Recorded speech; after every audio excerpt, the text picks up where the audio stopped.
Hello everyone, I am ANVECOM, and today I proudly present How to Splatfest. Splatoon 3 Splatfest World Premiere is approaching fast, and I feel that it is my obligation, nay, my duty, to give educational content a whirl.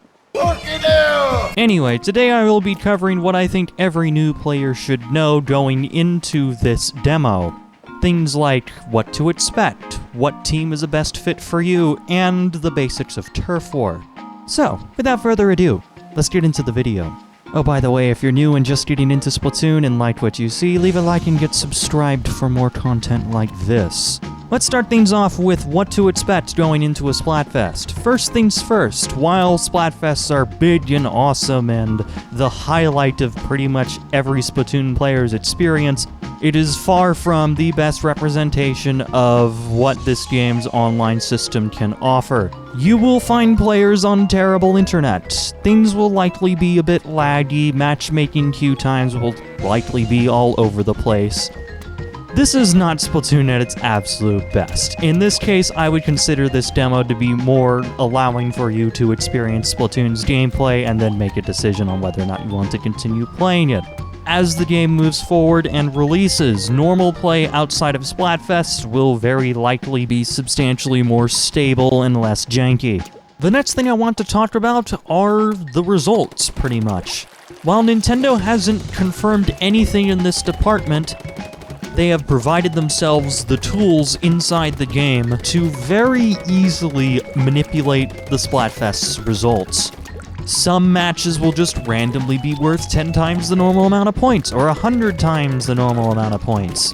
And at the same time, it would just be really easy for Nintendo to set up matchmaking to match one team favorably over another. Splatfests are generally a more casual, for fun sort of thing. It is don't get me wrong, it is a big event and people get really into it. I get really into it. But it's nothing to get super worried about, especially as a new player. Now that we've gotten the things to expect out of the way, I want to move on to team selection. It might seem just as simple as I'm going to pick Team Rock because I like rock over paper and scissors, or I'm picking Team Scissors because I am a member of the Church of Big Man. But you can put a surprising amount of thought into it. Notably, your Splatfest experience will be dependent on the team that you pick. The reason being is because of mirror matches. If matchmaking can't find a suitable group of players from an opposing Splatfest team to pit you up against, it will choose to pit you up against other members from your Splatfest team. The frequency of this is dependent on how popular your team is, because if there's one Splatfest team who's substantially outnumbered, they will be spread too thin, and instead of keeping you waiting, the game tries to put you into a match. As such, if you want to have a safety net to where that you can really learn the ropes of Splatoon without there being any consequences towards your Splatfest team scoring, pick the team that you think is going to be the most popular. Based off of my intuition, considering how the Splatoon community has gone gaga over Big Man, Team Scissors is going to be the most popular, followed by Team Rock because people like Shiver as well, and Team Paper will be the odd, small team because I don't think anyone likes Fry. I think that moments after they announced Deep Cut, people were already playing tic-tac-toe on Fry's forehead in the Splatoon Discord.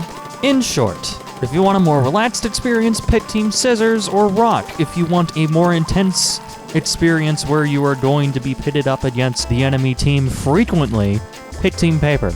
I'm picking Team Paper because I want to destroy things.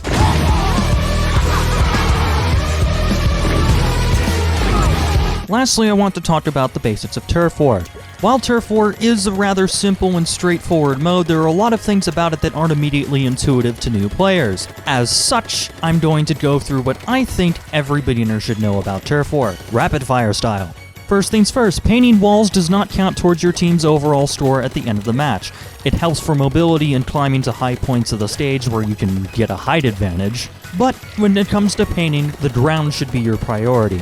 Speaking of painting, do it frequently. Keep moving, keep painting, and keep your weapon level. Shooting directly at the ground is slower and less efficient. And if you stay moving, you might actually be able to slip past the enemy team and get into their spawn. Speaking of spawn, inking spawn is important, but in most situations, I don't consider it my first priority.